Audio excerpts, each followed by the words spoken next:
Hello বন্ধুরা, যারা নতুন সৌদি আরব আসতে চান দেখেন দালালের মাধ্যমে দালালে কি বইলা কি কাজ করাইতেছে। হ্যাঁ দেখেন, দালালে বলছে যে ক্লিনার কাজ নিয়ে নামাই দিছে মাজরায় নলঘাট পার। এই তো দালালের প্রলোভনে পড়া আপনারা কেউ সৌদি আরব আইসেন না। সৌদি আরব যারা আসবেন যাই না মেলা দেখা বুঝা তারপরে আইসেন, ঠিক আছে গাইজ?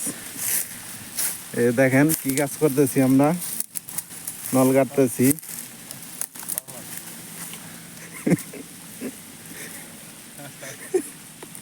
এই দেখেন নলের কত বড় মাজরা। দালাল বলছে আমাদের ক্লিনার কাজ করাবো, দালাল নিয়ে ছাইরা দিছে আমাদের নলের বাগানে। হ্যাঁ, এই যে দেখেন আমাদের বড় ভাই কিরণ ভাই আমাদের নিয়ে আসছে মাজরায় নল কাটতে। সিম কাটা দেওয়ার জন্য সিম কাটা বহুত কষ্টকর পয়সা আসে এই দেশ, পয়সা থেকে পয়সা আসবে না, ঠিক আছে? বহুত তার কাম ফেলায়া তারপরে পয়সা কামাই করতে হয় এই দেশ। এটা বাংলাদেশ না যে বাপের হোটেলে খাবো পয়সা পয়সা, ঠিক আছে? কষ্ট করলে মিষ্টি ফলে। গাড়িটা নিয়ে কাইটিয়া গাড়ি দেওয়া নিয়ে তারপরে আবার মাছটা কাইটিয়া এগুলি নল মাছটা দিতে হবে সিম কাতের মধ্যে। সিম দিলে সিম অনেক পয়সা পাওয়া যায় ইনশাল্লাহ।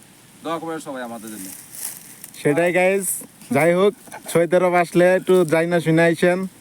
দালালের প্রবণে পড়ে আপনারা যা বলবো তাই শুনে তাড়াতাড়ি সৌদি আরব আইসেন না। আসলে করলে এরকম আমাদের মতো মাজরায় নল কাটতে হবে। যাই হোক সবাই ভালো থাকেন, আমাদের জন্য দোয়া করেন। আল্লাহ হাফিজ।